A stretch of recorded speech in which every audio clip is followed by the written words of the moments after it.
माझं आयुष्य तर खराब झालंच, परंतु या व्यक्तीचं तोंड पाहिल्यामुळे माझे भांडे सुद्धा खराब झालेले आहे. आता काय करू तेच मला कळत नव्हतं. बोलण्याच्या नादात अख्खं भांडंच जळालेलं होतं. तुम्ही बघू शकता की कटोरा आणि गंज कसा दिसत होता.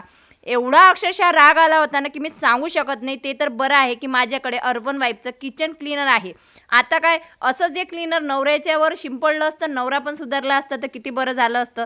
आता तुम्ही सर्वजण मला हेच प्रश्न करता की हा व्यक्ती कसा काय सुधारला. तर कसं आहे, हे क्लीनरमुळे जसे भांडे स्वच्छ होतात ना, तसंच माझ्या थोड्याशा प्रेमामुळे, समजूतदारपणामुळे तो व्यक्ती सुधारलेला आहे.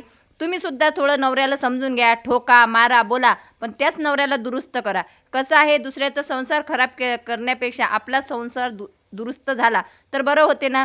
मग मी अशा पद्धतीने माझ्या घरातले सर्व किचन क्लीनरने भांडे स्वच्छ केलेले आहे आणि कढई बघा किती स्वच्छ दिसत आहे. आता तुम्हाला जर अशी भांडी स्वच्छ करायची असेल तर कॉमेंट बॉक्समध्ये फक्त लिंक टाईप करा. मी डायरेक्ट लिंक देणार आहे आणि फेसबुकला जर बघत असाल तर कमेंट बॉक्स चेक करा.